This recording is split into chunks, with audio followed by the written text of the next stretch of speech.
que nos constituyen como personas. Esto digo de entrada porque rompemos presupuestos ideológicos que en más de una ocasión salen a nuestro encuentro. Tanto la figura del padre como la figura de la madre se desprende del constitutivo que nos da Dios, es decir, la propia vida. Así nacemos a este mundo. Pues con esta breve afirmación que es hondísima, pues enmarcamos esta reflexión en torno al Día del Padre. El título que nos va a acompañar es Señor, muéstranos al Padre con mayúscula. Y eso nos basta. Vamos a hacer la lectura de este texto porque es sumamente importante advertir de dónde se desprende nuestra vida. Si alguien nos ayuda con la lectura, tanto mejor.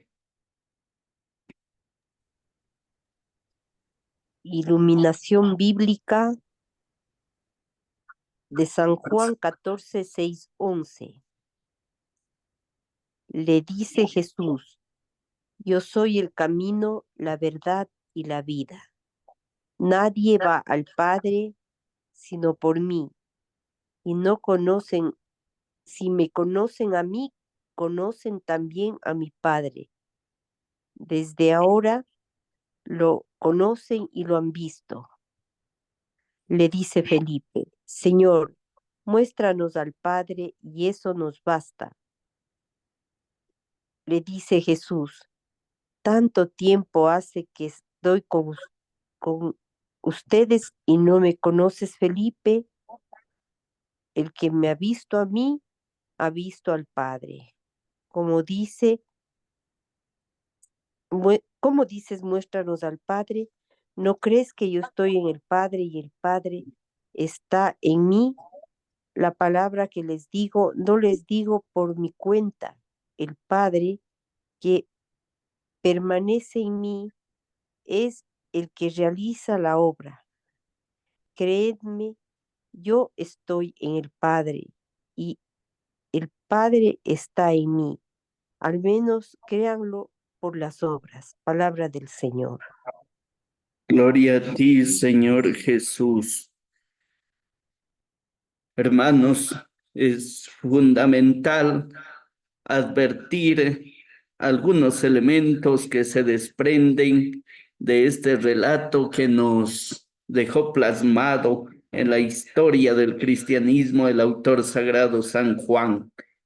Jesús le dice: yo soy el camino, la verdad y la vida. Es como si dijera: en el camino de la vida tendremos que vivir con la verdad de Dios. Nadie va al Padre sino por mí. Toda la vida de Jesucristo se desprende del movimiento amoroso del Padre Dios. Es el Espíritu que desde que nace lo alienta por dentro, lo fecunda en todo momento, le posibilita toda la capacidad para advertirlo en la creación. Por eso, la afirmación que Jesucristo hace a Felipe, que es uno de los discípulos, y en él a los cristianos de todos los tiempos, a nosotros. Tanto tiempo hace que estoy con ustedes y no me conoces, Felipe. No se trata de un conocimiento racional tal cual nosotros lo entendemos en Occidente. Es el conocimiento de Dios. Eso nos sumerge en la experiencia fecunda de encuentro con el Padre Dios. Por eso el conocimiento que habla el Evangelio se enmarca dentro del dinamismo propio del encuentro fraterno con el Padre y desde ahí con toda la creación, con las personas. Es el dinamismo. Por eso la afirmación que se desprende de la propuesta que le hace Felipe: Señor, muéstranos al Padre y eso nos basta. Jesús lo que responde es maravilloso, porque entonces nos enmarca en una realidad que nosotros lo saboreamos todos los días de nuestra vida, en la pura relación con Dios a través de las personas. Cada persona somos la huella de Dios en este mundo. Se comunica a través de nosotros. Se comunicó a través de su Hijo Jesucristo. Es tremendo, porque entonces este constitutivo, nacidos del Espíritu de Dios, nos hace advertir que a través de lo humano Dios se deja ver. Mejor dicho, en lo humano podemos contemplar lo divino de Dios. Desde ahí se asienta este presupuesto hondísimo. Muéstranos al Padre y eso nos basta. Jesús mostró con su vida lo que albergaba dentro, lo que lo constituía, lo que lo armonizaba por dentro. A partir de estos elementos surgen algunos presupuestos que son tremendamente importantes para nuestras relaciones fraternas y se enmarca en el dinamismo del Padre, ¿no? Una imagen que es fecunda para nosotros, esta. Pertenece a la parábola conocida como parábola del hijo pródigo, que en el siglo XIX la pintó Rembrandt. Rembrandt pinta esta escena en una realidad tremendamente angustiosa. Había perdido casi toda su familia. De joven, dicen los estudiosos de este autor, de este pintor, que es un poco egocéntrico, porque no había saboreado todavía la vida. Pero ya en la edad adulta, lo que hizo fue transmitir aquello que había vivido. Y por eso plasma elementos que se desprenden del Espíritu de Dios. O sea, su corazón está tremendamente acrisolado.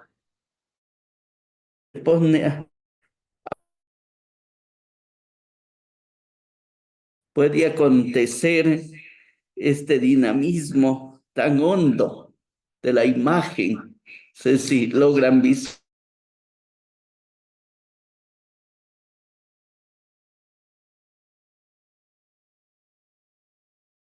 Y para ir explicando, y lo por allá.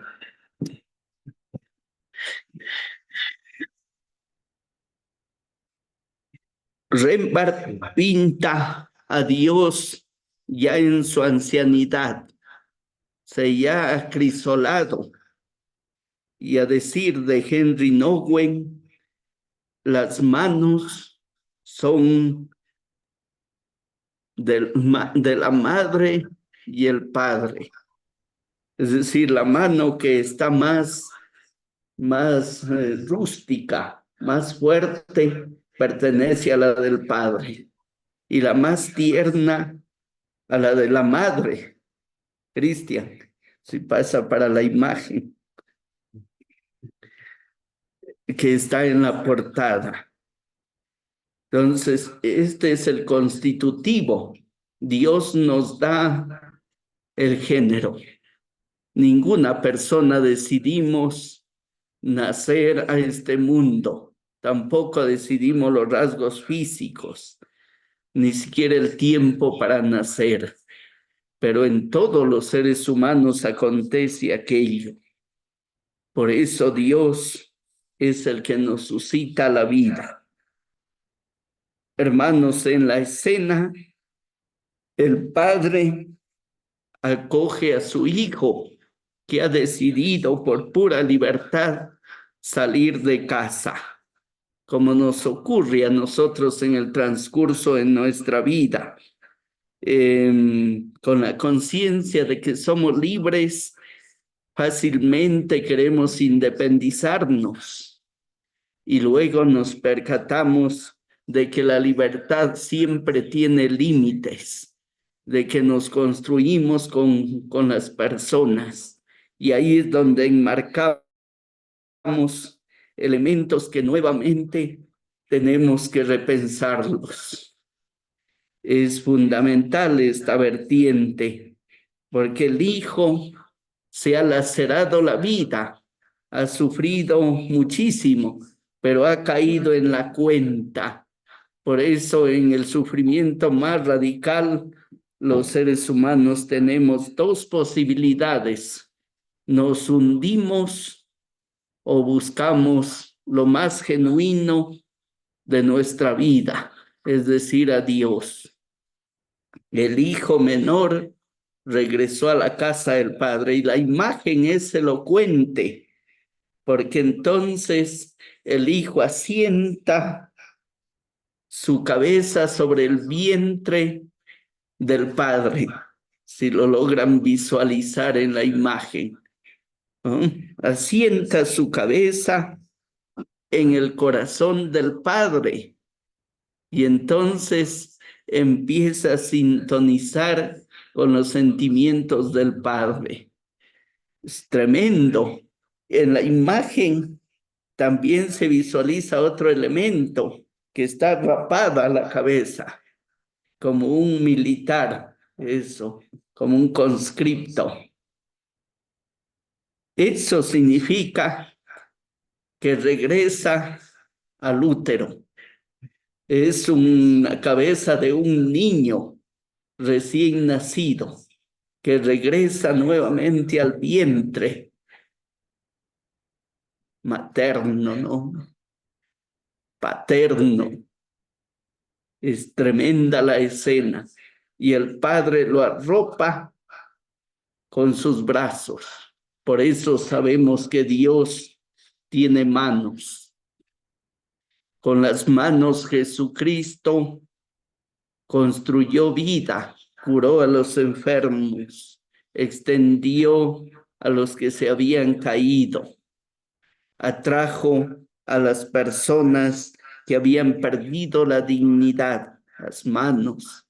Dirá San Juan de la Cruz: oh mano blanda, oh toque delicado, que a vida eterna sabe. Oh mano blanda, la mano de Dios en la literatura bíblica es tremendamente fecunda, porque es capaz de librar a las personas. La mano de Dios es la que indica el camino a los hijos de Israel, a los israelitas, y les muestra el camino hacia la tierra prometida. Es bellísimo esto, las manos, ¿no? Tendríamos que hacer toda una teología sobre las manos, porque nos ayudan a construirnos. Esto es la introducción, ¿cierto? Para decir una sola idea: que Dios es Padre y Madre, porque Él nos da el género, o sea, la vida, para no caer en ideologismos e ideologías, porque entonces terminamos pensando que unos son más que otros, o que se impone el uno, eso, como para tener autoridad malsana comunidades determinadas. Unos elementos que son tremendamente valiosos, bíblicos, porque el Evangelio alumbra la realidad, no a la inversa, ¿cierto? La realidad no puede dar cuenta del Evangelio, no. Es el Evangelio quien se encarna en las culturas, en el corazón de los seres humanos. Por eso yo voy a traer a colación algunos textos para irle dando orden, ¿cierto? Bíblicos. Ser buenos padres como Dios Padre, porque lo dio todo sin guardarse nada. El amor de los padres es instrumento del amor del Padre Dios. Desde ahí se desprende un elemento que es vital, el amor de Dios, no cualquier amor. Ámense como yo los he amado, dice Jesús, como yo los he amado, no de cualquier forma. El amor hondo acontece cuando se está dispuesto a bajarse a uno mismo, cuando se está dispuesto a entregarlo todo, a entregar la vida por pura gratuidad, porque surge la pura atracción para salir al encuentro del otro. El amor fecundo de Cristo es aquel que está dispuesto a morir para darle vida al otro. Así se mueve Jesucristo, así se movió, así mostró al Padre Dios. Lo que oímos y aprendimos, lo que nuestros padres nos contaron. No lo ocultaremos a sus hijos, lo contaremos a la futura generación, las alabanzas del Señor, su poder, las maravillas que realizó. Esto lo encontramos en el Salmo 78, los versículos 3 al 6. Lo relevante de este apartado, lo que oímos y aprendimos, lo que nuestros padres nos contaron, lo que ahí oímos y aprendimos. Toda nuestra vida acontece en la escucha de las palabras. Y entonces cuando transmitimos palabra de Dios, se vuelve fecunda. Pero palabra entendida no solamente como emitir sonidos xenofónicos, no, palabra cuando habitamos las palabras. Cuando habitamos las palabras, se desprenden elementos mucho más ricos para comunicar, porque entonces la palabra de Dios es Cristo. Desde ahí, las palabras son fecundas, son capaces de atraer al interlocutor, de sumergirnos en el espíritu bueno de Dios. Lo que oímos y aprendimos, así nos construimos desde que nacemos. O sea, los niños pequeños, lo primero que hacen es repetir las palabras. Eso le llamamos mimesis. Mimesis, imitar palabras. Qué tremendo. Y cuando somos adultos, ojalá que advirtamos las palabras, porque no todas las palabras que pronunciamos las personas nos construyen. No, no todas las palabras nos edifican. Hay palabras que lastiman el corazón, que fracturan la existencia, que coartan la libertad. ¿Y eso dónde lo aprendemos? En el hogar, desde niños. Aprendemos unos elementos que luego los compartimos en comunidad. Por eso sí que tendríamos que aprender a escuchar las palabras. Mientras más estemos atentos a las palabras, más estaremos atentos a la palabra de Dios, a la palabra de nuestro Padre Dios.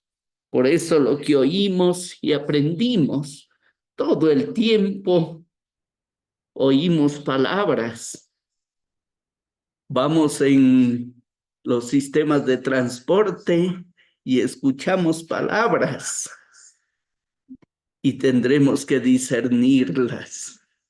¿Qué palabra le damos fuerza? La relación con los amigos, siempre hay palabras y no todas nos edifican. Hay palabras que hieren la existencia, que generan violencia en el peor de los casos, que nos muestran caminos que no nos edifican. Por eso, lo que oímos y aprendimos, lo que nuestros padres nos contaron, habrá que ver qué palabras se está constituyendo por dentro. ¿Qué palabras son las que nos construyen? ¿Qué palabras son las que estamos habitando? Por eso hay un rótulo en la librería Mr. Book a la entrada. Dice la casa de las palabras. ¿Dónde asentamos las palabras sino en lo humano, en las personas? La casa de las palabras. Nosotros somos los que albergamos palabras. Y ojalá que alberguemos palabra de Dios. Por eso lo que oímos en el tiempo que estamos viviendo, por todo el ruido que tenemos, se nos obstaculiza escuchar. Y sí que tendremos que afinar nuestros sentidos, porque no todo lo que percibimos nos edifica. Más aún, no todo nos humaniza. Más bien nos coarta toda la humanidad. Hermanos, lo que oímos y aprendimos, lo que nuestros padres nos contaron, ¿qué es lo que contamos nosotros? Hermanos, ¿qué noticias damos?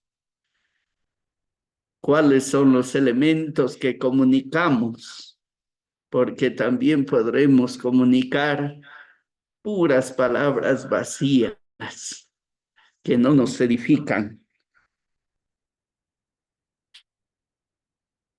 Hermanos, les comparto estas palabras conmovedoras de Dios como Padre.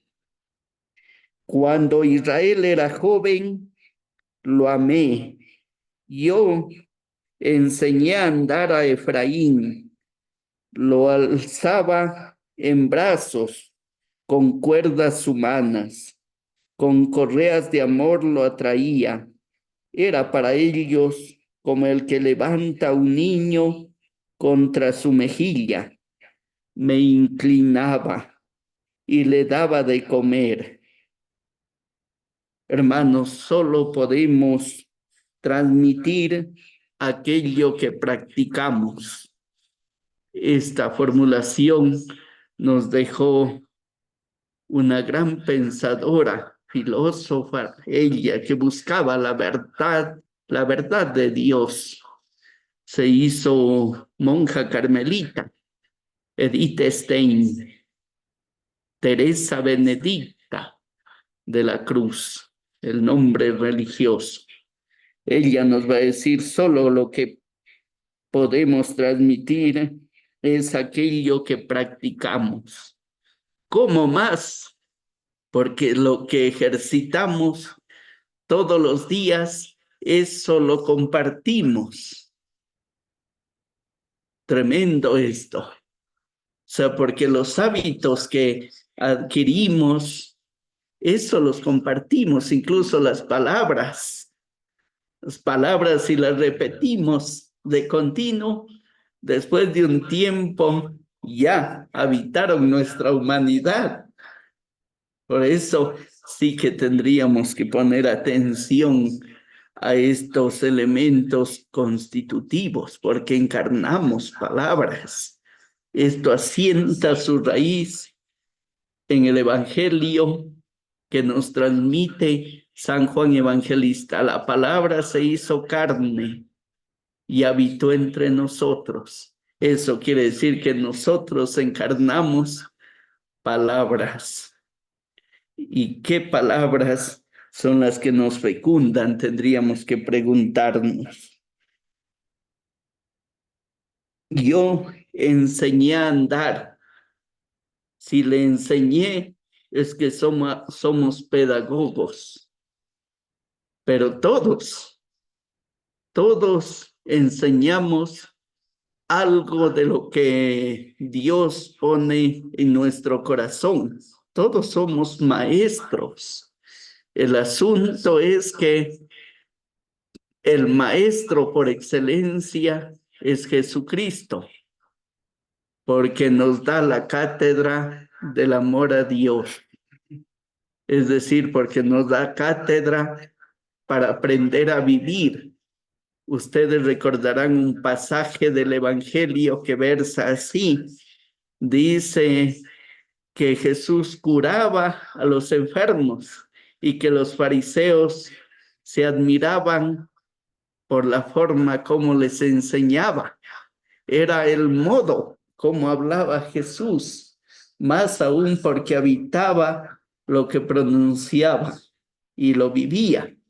Por eso Jesús de Nazaret no solamente que cree en su Padre Dios, es que Él se vuelve creíble, porque palabra y realidad se armonizan mutuamente.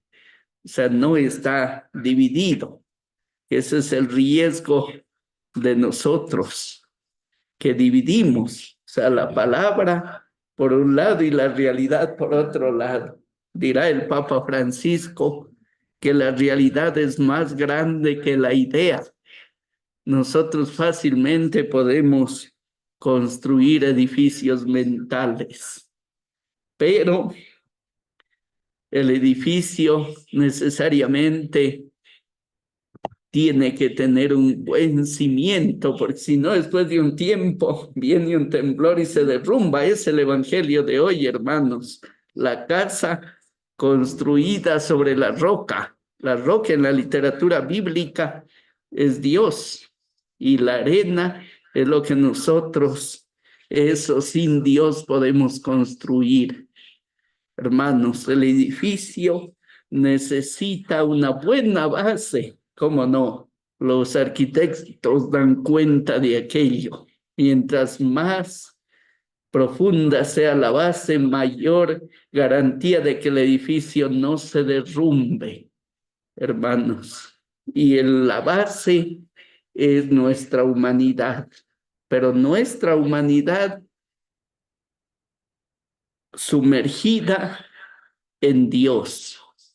Ahí se vuelve roca fuerte, porque si solo lo dejamos en la pura humanidad, se derrumba, porque sería construir la casa sin el cimiento Dios. Esto se entiende, hermanos. Por eso yo enseñé a andar. Lo que enseñamos es lo que ejercitamos todos los días de nuestra vida. Por eso tendríamos que preguntarnos qué estamos mostrando, porque nosotros somos palabra. Mostramos, o sea, unos gestos, signos, las palabras que pronunciamos, nos develamos. Por eso toda nuestra vida es un interpretar. Toda nuestra vida interpretamos lo que está en nuestro enfrente. Analizamos, meditamos y emitimos un juicio. Ojalá que no hagamos juicios de valor que nos dividen en las comunidades. Hermanos, esto es bellísimo, porque el Maestro Jesucristo siempre nos va a compartir elementos que nos construyen, que ayudan a construir nuestra casa. ¿Cómo no? Si Él mismo es el fundamento existencial. O sea, Él es el que pasó por este mundo mostrando lo que llevaba dentro, dando cátedra, generando posibilidad de sentido. Por eso Israel era joven, lo amé, yo enseñé a andar. La palabra andar nos pone en movimiento, hermanos. Por eso los niños pequeños, la posibilidad que tienen es de crecer hacia arriba, ¿no? Pero necesitamos crecer hacia arriba, hacia lo ancho y hacia lo profundo. La época que vivimos, el riesgo es solamente quedarnos enanos, ¿cierto? Es la posibilidad que siempre está latente en nosotros. Esto lo advierte San Juan de la Cruz, hermanos, que Dios es alto, es ancho y es profundo. ¿Cómo se adquiere la altura de Dios? Por la experiencia fecunda de encuentro con el amor de Jesucristo. Y la anchura, porque nos sentimos seres humanos en proceso de construcción, como esta capilla, hermanos. Dirán algunos, pero ahí le faltó determinar. No, es que es un signo que evoca que se va construyendo. Y con el paso del tiempo necesitamos ir integrando nuevos elementos que nos ayuden a vivir. Por eso, hombres y mujeres en proceso de construcción, padres de familia no hechos, además por la misma vida. Resulta que ya se construye una familia, se tiene los hijos crecen y nuevamente corresponde empezar de nuevo con la vida. Y surgen preguntas fundamentales. ¿Y ahora qué sigue? Es una de ellas. ¿Hacia dónde voy? Por eso surgen tres preguntas, hermanos. ¿Dónde estoy? ¿A dónde voy? ¿Y qué es lo que busco? Lo repito nuevamente. ¿Dónde estoy? ¿A dónde voy? ¿Y qué es lo que busco? Esas preguntas siempre saltan a nuestra vida por la misma contingencia, porque vemos los procesos de la vida. No es lo mismo tener 10 años que 20, 30, 50, 60, como don Carlos Herrera. No, no es lo mismo. No, ya se va advirtiendo lo que se va viviendo, hermanos. Yo enseñé a andar, Jesús, que nos enseñó el rostro del Padre Dios. El que levanta a un niño contra su mejilla, me inclinaba. Es decir, la vida es un proceso de abajamiento continuo, porque cada vez que pareciera que ya lo hemos alcanzado todo, surgen siempre elementos por escudriñar y nos preguntamos, ¿de aquí qué pasó? ¿Me castigó Dios? No, es la misma dinámica de la frágil vida, ¿no? De los dinamismos humanos que saboreamos. Y por eso Siempre tendremos que estar atentos. Me inclinaba. Esto es hermosísimo, porque es la más radical kenosis que hizo Cristo. Es decir, Cristo se abajó a sí mismo. Filipenses 2. Cristo, a pesar de ser de condición divina, no hizo alarde de ello, sino que se abajó a sí mismo y pasó por uno de tantos. Por eso Dios lo ensalzó sobre todo nombre. Esto necesitamos de continuo practicarlo, hermanos. La kenosis más radical, es decir, abajarnos. Por eso el padre de familia, cuando el niño es pequeño, no le puede hablar desde arriba. Además, porque se asusta el niño. Necesita abajarse, agacharse, ¿cierto? Se agacha para estar a la misma altura y que pueda verlo a los ojos. Hermanos, y ahí se va construyendo un dinamismo en igualdad de condiciones. Es decir, se va marcando el respeto, la fraternidad, el amor, la caridad, porque antes se abajó, ¿cierto? Y el niño cuando crezca tendrá que ser lo mismo, abajarse a sí mismo para dejar que el otro sea, ¿no? Es lo que hace de continuo Jesucristo, la kenosis más radical. Esto lo digo porque la época en la que peregrinamos nos cuesta mucho bajarnos. Siempre queremos partir desde arriba. Es decir, se llega a una empresa y ya pareciera que se quiere ser el jefe, ¿no? No, necesita un proceso para irse construyendo, para que surja el conocimiento.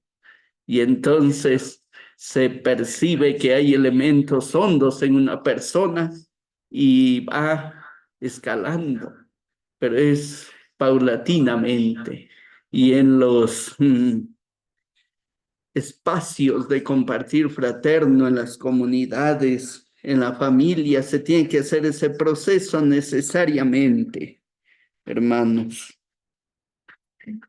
Un elemento fundamental para vivir para nosotros cristianos, que lo encontramos en el libro de San Lucas, en el capítulo 6, versículos 36 al 37. Sed compasivos como vuestro Padre es compasivo. No juzguen y no serán juzgados. No condenen y no serán condenados. Perdonen y serán perdonados.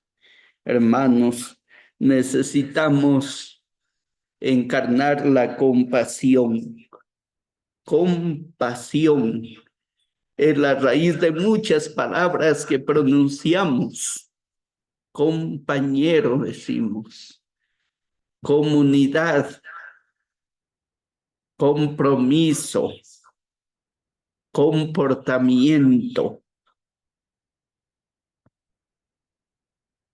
comprensión, muchísimas palabras que enmarcan esta raíz etimológica, compasión, es decir, la pura relación con el otro, con nuestro prójimo.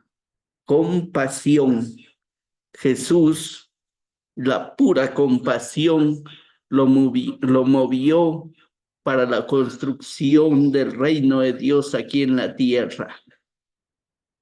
Hay una imagen que nos comparte el autor sagrado San Marcos en los primeros capítulos, el capítulo 4, donde Jesús está en medio de la multitud y la gente lo busca de todas partes. Lo busca para que los cure. Van con males en su vida. Lo buscan para que los sane integralmente. De ahí surge un elemento vital, hermanos, la compasión.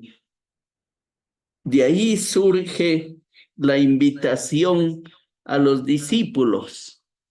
Esto es tremendamente fecundo, porque entonces Jesús llama a sus discípulos y los lleva hacia el monte, hacia lo alto.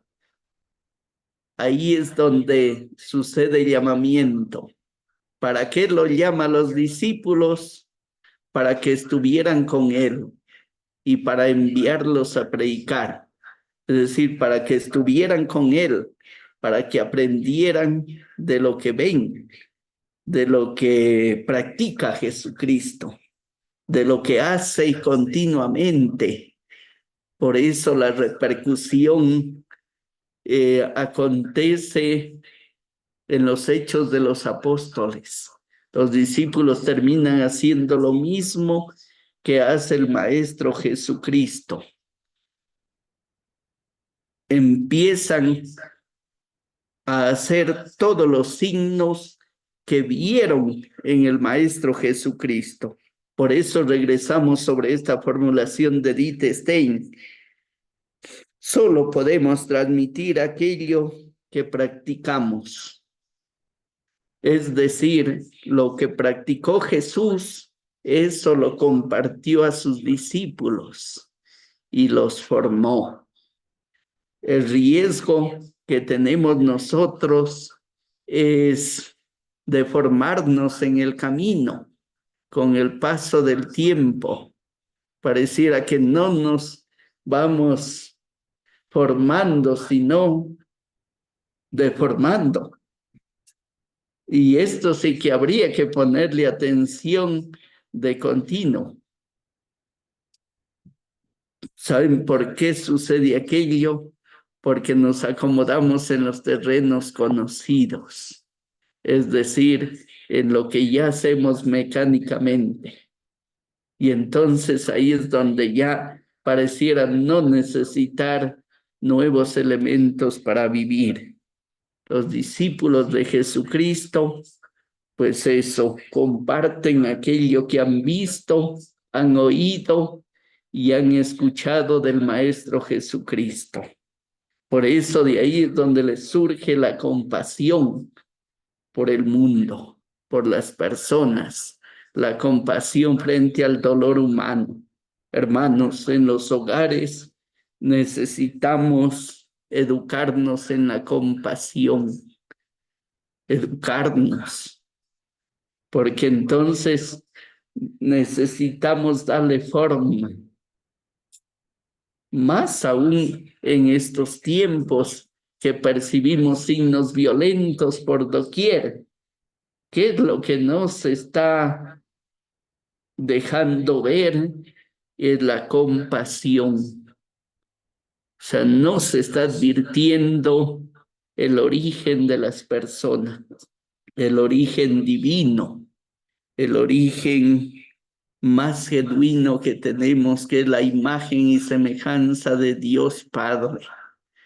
Por eso esto necesitamos educarlo, formarlo y estructurarlo en la familia.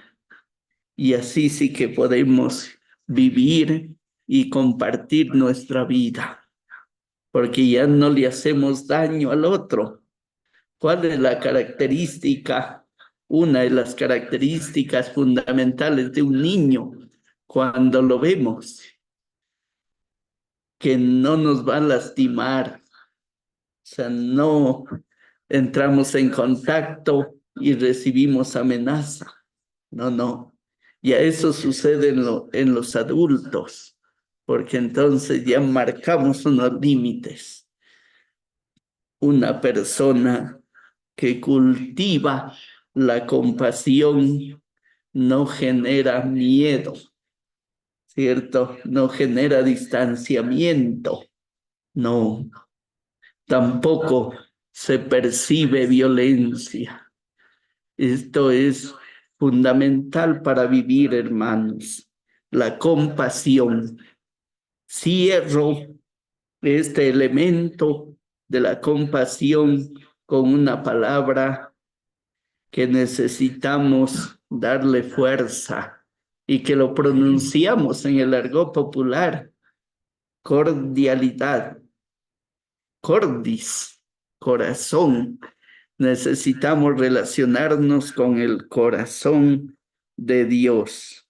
Es la imagen que ustedes lograron visualizar, que las personas que nos acompañan a través de esta plataforma digital lo observan en el computador.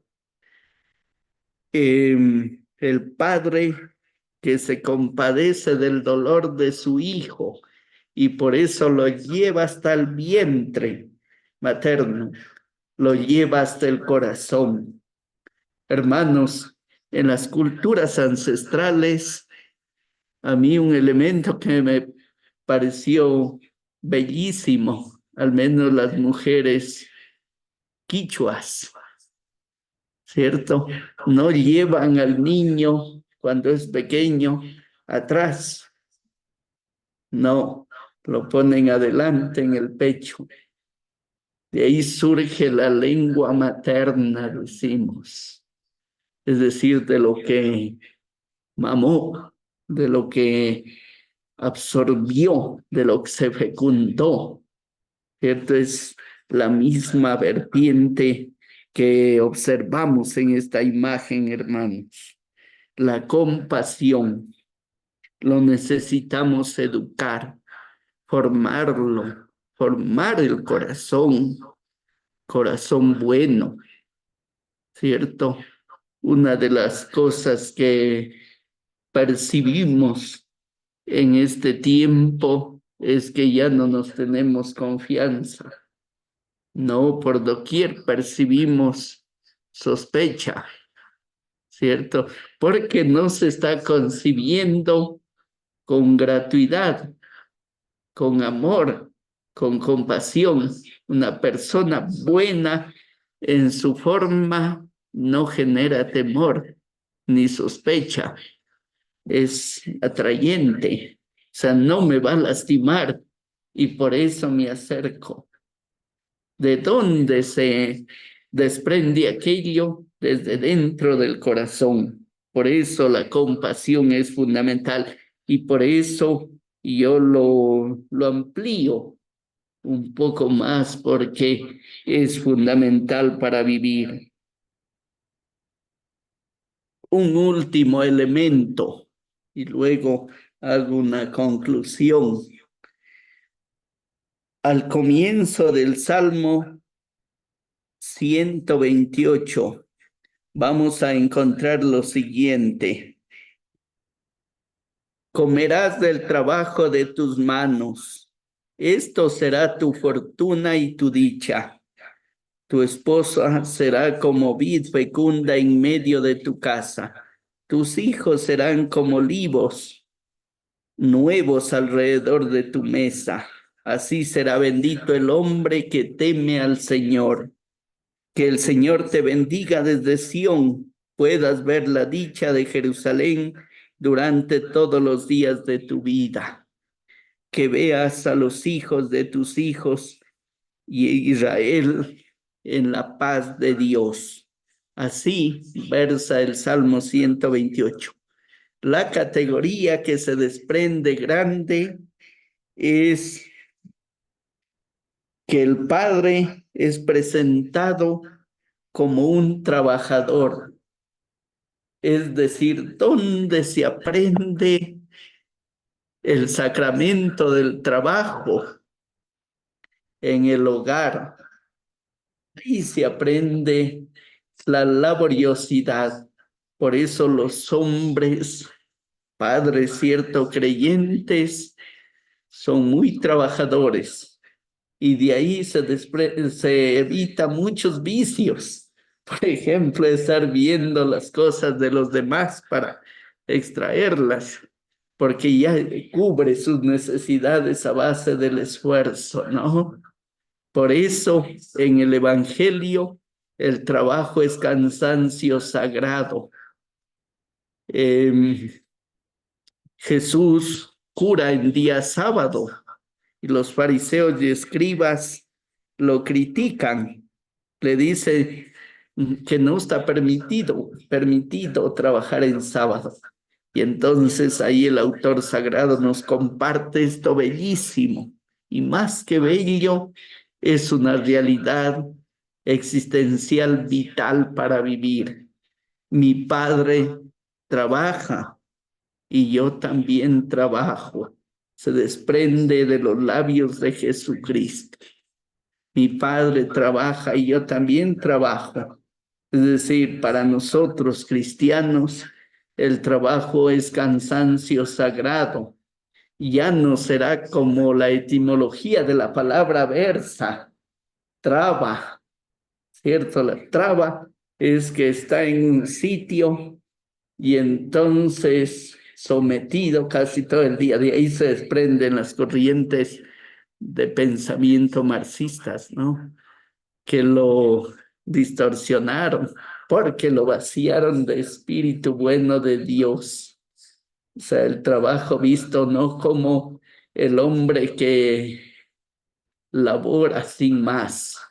No, no, porque a través de las manos del trabajo ayuda a construir comunidad. Por eso las edificaciones que percibimos, todas son hechas a base del trabajo, del esfuerzo de personas concretas. Trabajo, cansancio sagrado. Es decir, tendremos que sumergirlo en la espiritualidad para no vaciarle de contenido. Qué riesgo de nuestro caminar en esta época es vaciar las grandes palabras que nos ayudan a vivir de espiritualidad. Es decir, las vemos como palabras que ya forman parte de los seres humanos, pero que no tienen vinculación con el Espíritu de Dios. Y es todo lo contrario, porque si nosotros nacemos de Dios, mostramos con nuestra vida lo que acontece Dios, ¿cierto? Por eso solo los seres humanos somos capaces de albergar a Dios y dejar ver a Dios. Por eso dice un gran pensador, Martin Buber, que las personas somos únicas e irrepetibles, que si de hecho hubiera alguien igual que nosotros, ya no tendría razón existir. Cada persona tenemos nombre, un rostro y una palabra, es decir, una historia que no la construimos solos, sino en comunidad. Hermanos, resumen para enmarcar estos elementos que he advertido, o sea que lo he presentado. Ciertamente que habrán sesgos, como no, porque hay personas que tienen una capacidad mucho más clarificante, ¿no? Pero bueno, con lo que tenemos, dice un fraile, dice, lo que es de cada quien. El asunto es que yo he advertido algunas vertientes que son fundamentales para vivir. Un primer elemento es que los padres de familia, que es la reflexión en la que hemos enmarcado,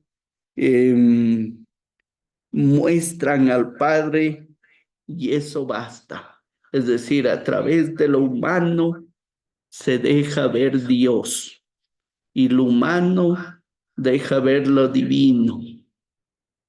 ¿Cómo no? Porque los hombres y mujeres a lo largo del cristianismo que se han sumergido en la humanidad de Cristo han dejado ver el Espíritu bueno de Dios que albergaban. y por eso hicieron mucho bien. Primer elemento, entonces, el amor de los padres es instrumento del amor del Padre Dios, es decir, lo que compartimos al interlocutor, en el caso del hogar a los hijos, es lo que hemos recibido, aquella herencia de la cual hemos sido depositarios, ¿cierto? Una persona creyente en Dios, pues por lo general siempre regresará a sus orígenes, a los abuelos, ¿cierto? Que compartieron lo que vivían, el amor a Dios, y eso se contagia. Así nos dice el Papa Francisco, que la fe es el amor que compartimos con las personas. A mí me parece eso bellísimo. El amor del Padre Dios es lo que podemos comunicar. Un segundo elemento, lo que oímos y aprendimos. Lo que oímos y aprendimos. Las personas desde que nacemos escuchamos palabras, pero a veces no habitamos las palabras que pronunciamos.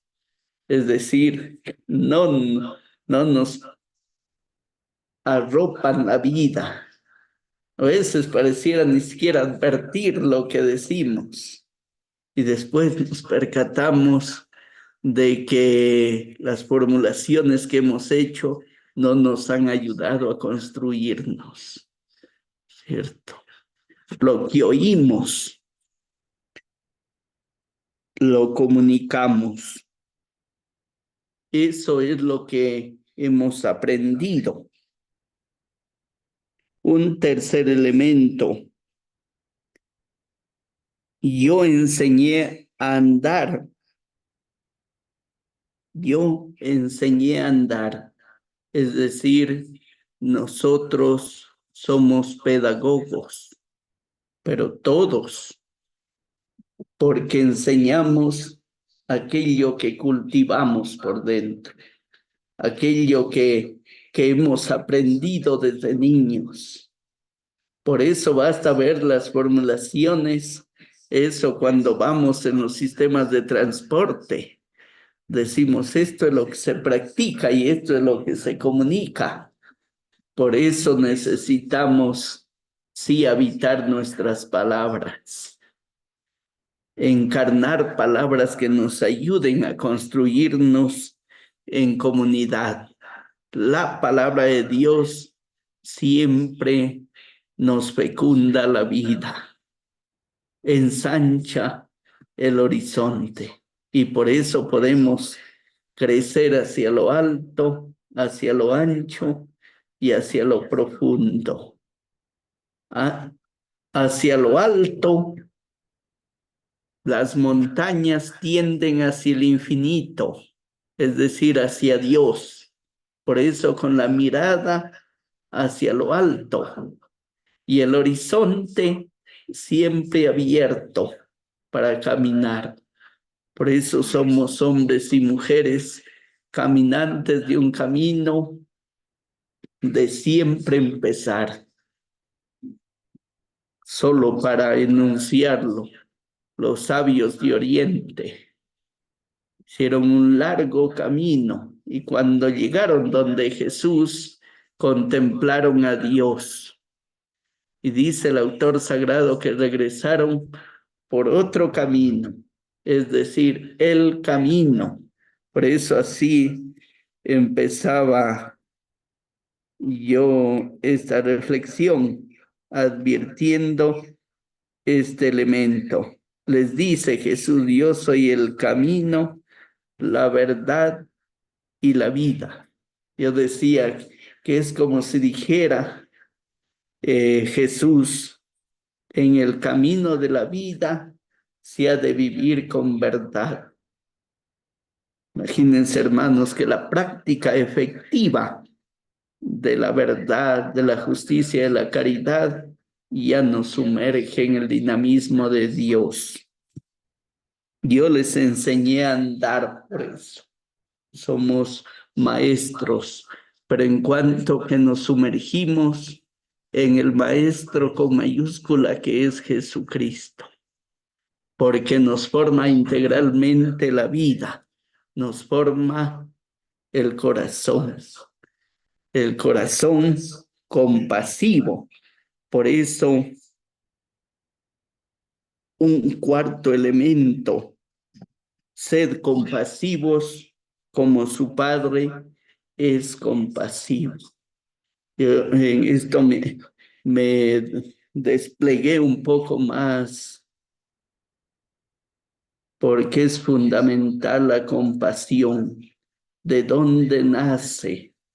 Yo decía que tendremos que cultivarnos en la compasión, formarnos, formar el corazón, los sentimientos, las palabras, las obras, porque de ahí nace. O sea, lo que hacemos toda la vida es mostrar lo que albergamos por dentro, es dejar ver aquello de lo cual estamos constituidos.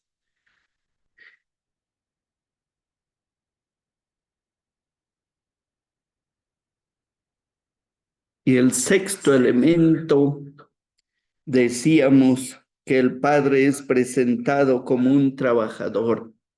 El trabajo visto como cansancio sagrado, es decir, toda la laboriosidad que tenemos en nuestra vida no es estéril, no, todos los esfuerzos que hagamos siempre ayudarán a construir este mundo.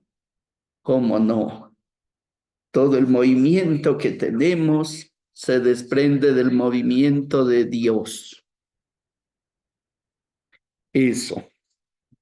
Hermanos, entonces yo termino este espacio de reflexión.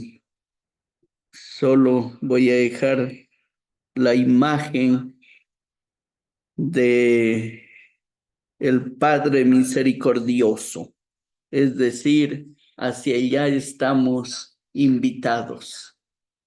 En la parábola del hijo pródigo, el único que no tiene dificultad para vivir es el padre. El hijo menor sale de casa, se equivoca efectivamente, pero el hijo mayor vive en casa y no ha advertido el corazón de su padre Dios. Por eso llamados a ser padres. El Padre con mayúscula que es Dios. Hacia allá estamos invitados. ¿Quién nos dejó ese presupuesto? El camino y ha hecho Jesucristo, porque toda su vida se desprendió del movimiento de su Padre Dios. Desde ahí podemos construirnos, construir la casa sobre la roca. Hermanos, en todo caso, si tienen alguna pregunta, alguna formulación, eso, en torno a este espacio, con toda gratuidad, ¿no?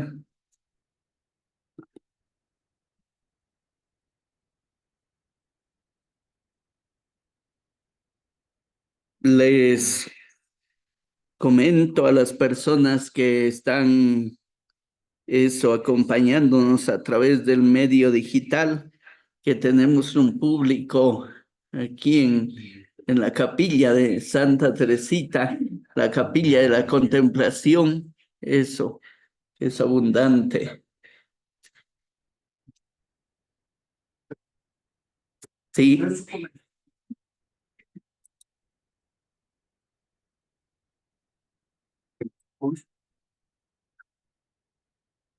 gente fecunda, fiel, su esposo, sus hijos como vivos en el contorno del milenio.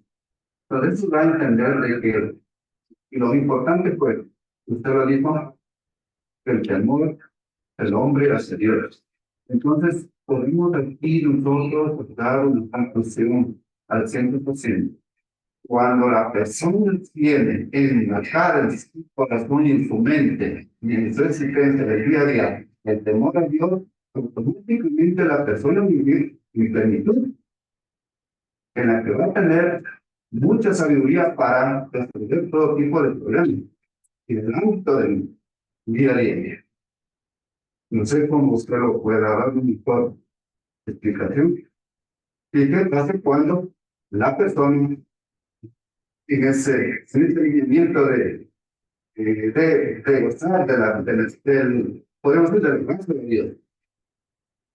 Sería dos para él. Hay una formulación que nos ha hecho una persona, eso presente, ¿no?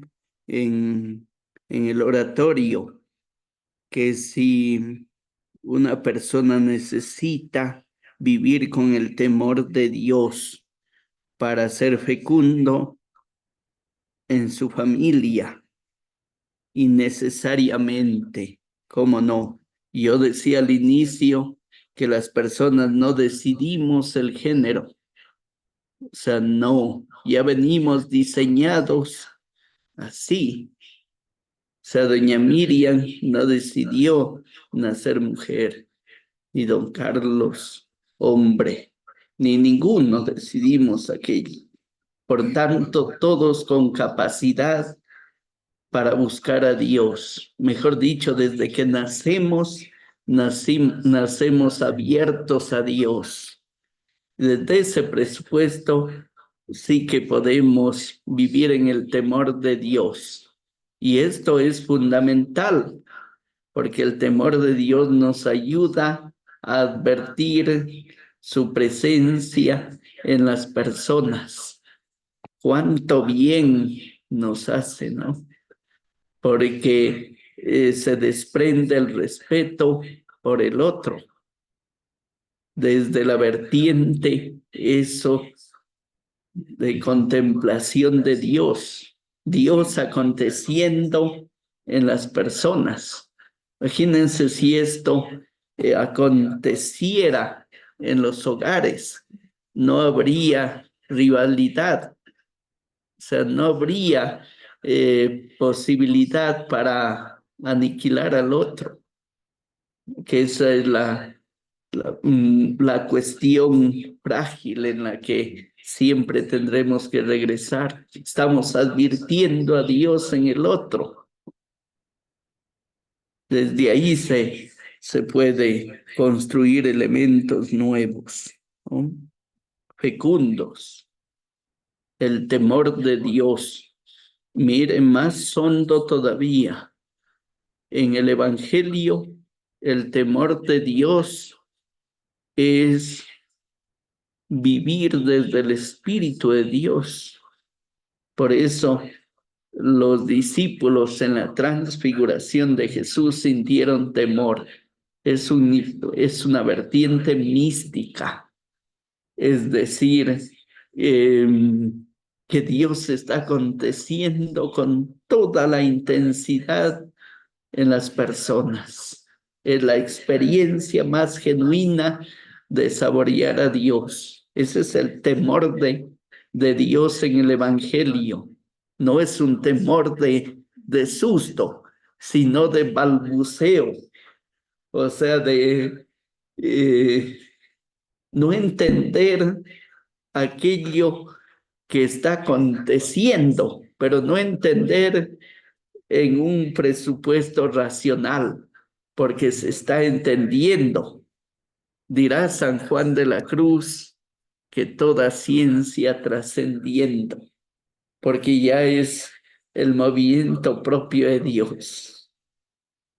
El temor es lo que sintieron los pastores, porque saborearon la encarnación de Dios en sus vidas. Alguna persona de las que están vinculadas a través de la plataforma Zoom, si alguna pregunta tienen o alguna formulación, algún aporte.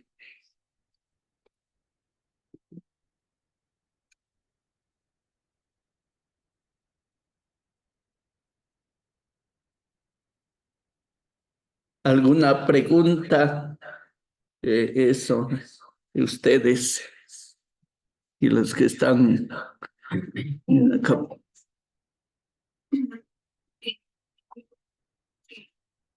La palabra muy como que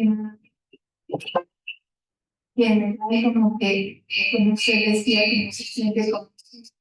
Entonces, en vez de Dios sería amor de Dios, porque en la palabra lo que quiere dar, dice, es ese amor, tanto al hijo que se puede casi morir, como al que está en casa y él quería. Entonces, más bien sería como percibir siempre ese amor de Dios. Nos creó en amor y nosotros por amor deberíamos actuar, o sea, nuestro actuar debería ser en amor. O sea, porque esa palabra, ese temor no es bien bendita, digo yo. Sí, hay una formulación que nos ha hecho doña Miriam, que se encuentra en la capilla de la contemplación, que si no será mejor plantear la palabra amor y reemplazarla por el temor, ¿cierto? El asunto es que el temor tal cual lo concebimos en el argot popular es un miedo a la impotencia que tenemos, pero el temor en términos bíblicos del Evangelio, el temor es aquello que acontece en nosotros por la pura fragilidad, ¿cierto? Siento una incapacidad por dentro, pero en nombre de Dios me sumerjo, ¿no? Eso tendríamos que tenerlo latente. O sea, siento una imposibilidad por dentro, pero no me paralizo. Por eso ahí está el quiebre de sentido, que el miedo, el temor tal cual lo entendemos, nos puede paralizar la vida. Por eso el texto del Evangelio del domingo, sea que los discípulos sintieron miedo porque la barca se hundía, ¿no? Y entonces el riesgo es que los discípulos se despistaron de Dios y entonces el miedo los paralizó, no posibilitó caminar. Y eso sí tendríamos que ponerle cuidado, porque siempre tenemos dudas, ¿cierto? Temor que pareciera que no vamos a poder, estamos imposibilitados, pero en nombre de Dios nos sumergimos. O sea, continuamos el camino. Esto lo digo porque hay una imagen bellísima en el Evangelio. Jesús está sumergido en 1000 problemas. Todo el tiempo tiene obstáculos, pero no se rinde. Siempre está caminando y camina haciendo el bien. Resulta que sus parientes le van a ver para llevarlo a casa porque han escuchado que estaba loco, pero es el hombre más cuerdo que Dios nos ha dado, ¿no? ¿Cierto? Pero no lo paraliza enseguida. Unos versículos más adelante lo encontramos invitando a sus discípulos a seguirlo. la diferencia es tremendamente grande, porque sí que nos podemos paralizar, las adversidades, los límites, los problemas, las angustias, los temores, que es un presupuesto de la condición humana. Siempre los vamos a tener. El asunto es qué se desprende de aquello. Los hombres y mujeres sumergidos en Cristo a lo largo de la historia se han fecundado porque han topado con Dios en las adversidades. Los grandes clásicos, muchos de los escritores en momentos angustiosos toparon con Dios. San Juan de la Cruz fácilmente podía ser el patrono de los resentidos. Y sin embargo, lo que surgió fue un santo y poeta en la adversidad. Quiero decir que de los momentos límites, las situaciones límites, no tendremos que absolutizarlos, porque entonces terminamos perdiendo de vista al artífice de nuestra vida. Hay una película con muchos elementos teológicos que se llama La Cabaña, un padre de familia, a propósito de esta reflexión, que le asesinan a su hija pequeña y le entra un dolor tremendamente grande. Se oscureció su vida, se oscurecieron las personas y de paso Dios, hasta que en un determinado momento en la película Dios es una mujer negra y le dice: tanto te encerraste en tu dolor que me perdiste de vista. Porque podemos hacer de los eventos de dolor un absoluto, pero el absoluto es Dios. Hermanos, alguna formulación más y nos vamos.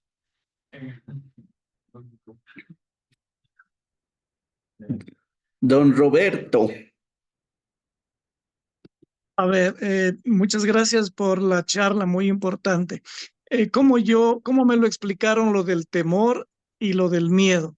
Dice que el miedo paraliza, que los miedos impiden vivir, pero el temor hay que tomarlo como positivo. Y nos ponían un ejemplo. Si yo estoy en una habitación y tengo que salir, entonces yo tengo que entrar con cuidado para que no se despierte. Tengo que tener temor a que se despierte la otra persona. Si yo tengo que cuidar a un niño pequeño, tengo que, con el temor de cuidarlo bien, ¿verdad? Entonces, que así es con Dios, pero no con miedo, porque el miedo de que Dios me va a castigar, etcétera, eso no, sino con el temor de que Él es tan bueno y que no quiero que ser mal agradecido, ¿sí? Por eso es inclusive en un mandamiento que pone temor a Dios, hay que tener temor a Dios, no miedo. Yo eso lo entiendo, yo quería compartir esa partecita. Gracias, don Roberto. Cuando Pedro lo negó 3 veces, fue miedo y temor de Pedro. Para tener claridad de sentido. O sea, el miedo es natural en los seres humanos. ¿Cuándo se convierte en paralizante? Cuando nos obstaculiza avanzar, cuando no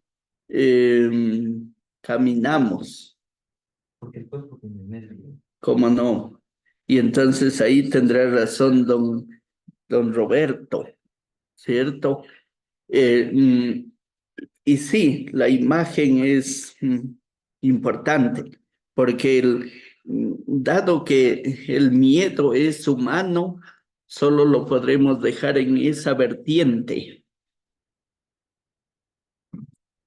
pero el miedo nos ayuda a advertir, lo que decía don Roberto, nos ayuda a advertir y poner en alerta, ¿cierto? En un terremoto sentimos miedo. Y entonces, ¿cuál es el instinto primero?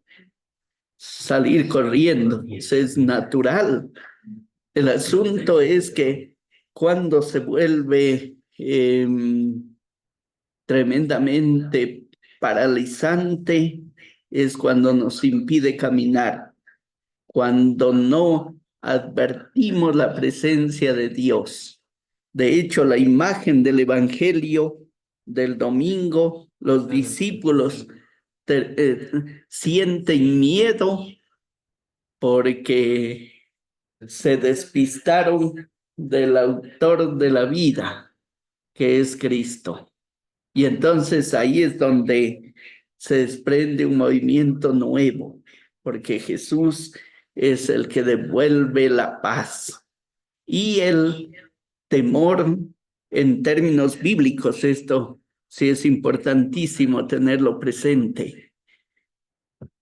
El asunto es que en el argot popular, en las relaciones interpersonales que tenemos, no lo identificamos de esa manera.